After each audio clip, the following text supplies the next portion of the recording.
get bored, I'll just read. Well, I came up with someone else to substitute, but I knew my mother would be perfectly content with the potential of eating and drinking too much, and the possibility of conversing or teaching other redneck bass fishermen. For her, it was about the experience. No matter the situation, she would take the reins. She always said I loved parties and could spark conversation with nearly everyone. As long as you were an intelligent listener, you went far with my mother.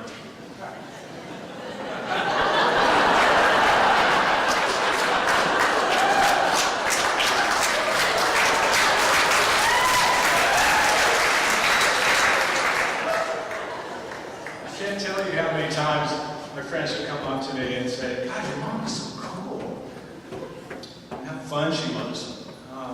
And those who met her from my neck of the woods and sent their condolences and regretted not having spent more time than just a brief interlude with her.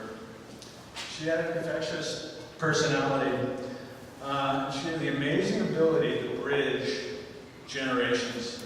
And I'm sure that once my boys' peers began to recognize her character, they would see her as the cool grandmother. As you all know, my mother was a perfectionist.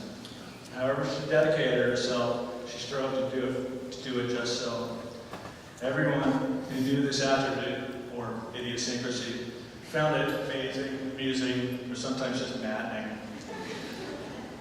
A good case in point was her linen closet. Never have I seen anything so organized.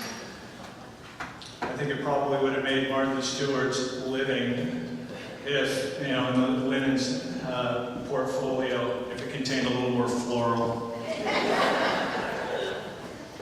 My mother looked at the world with a discerning eye and always saw things that were out of place. And this reminds me of a story. One time as a family, we were traveling in England, and we were walking the gardens of Blenheim Castle. And my mother, of course, was telling a story. And then all of a sudden, veered off of the trail and pulled a weed.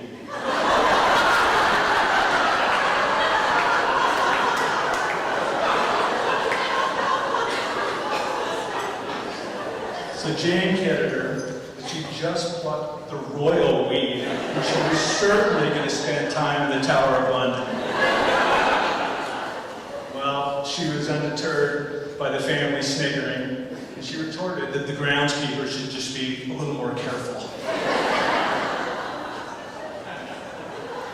In retrospect, I admire her for her precision. It gave her purpose and a sense of pride. And I'm sure that this characteristic, to some extent, is worn off on all of us, her kids and her grandkids. Besides sharing half her gene pool, I'm convinced that she shaped me into who I am by just sheer enthusiasm. I loved her sense of adventure and appreciated her approach to the pursuit. She was constantly trying new things. She was, after all, the one that introduced me to rock climbing when I was 14 years old. And you have to remember, this was a fringe sport at the time, but it exemplified something that was new and challenging to her.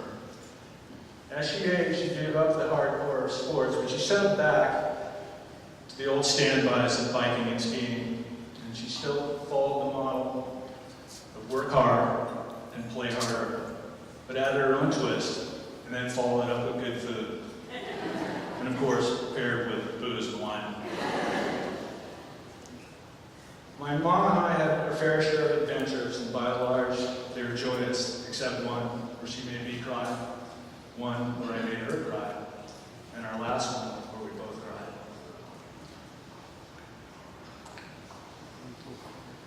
On the day of her accident, up to that point, Dee Dee was having a fabulous day. It was a classic Tahoe Bluebird powder day, and my mom was nailing it. I was acting as her ski guide, and was getting her to the stashes of on-track powder. She would ski in front, and I would follow. I was ecstatic to see her smile, and after she stopped and I caught up. On her last shore ride, she wanted to go back to the area where we had skied 2 days prior. Of course, I acquiesced, because this time the conditions were even better than the last time we were there. Fortunately, we never found out. I'll never know why my mother slipped where she did. All I know is that it happened. And I didn't even get usually the four-letter expletive that usually comes out of her mouth when something goes wrong.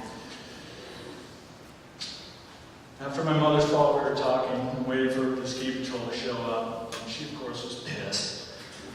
Damn it, Nettie. I was skiing so well. I just made one mistake. She also quit, and she was going to have to give up skiing. Well, our great day quickly spiraled out of control, and by the turn of the next day, the news got worse.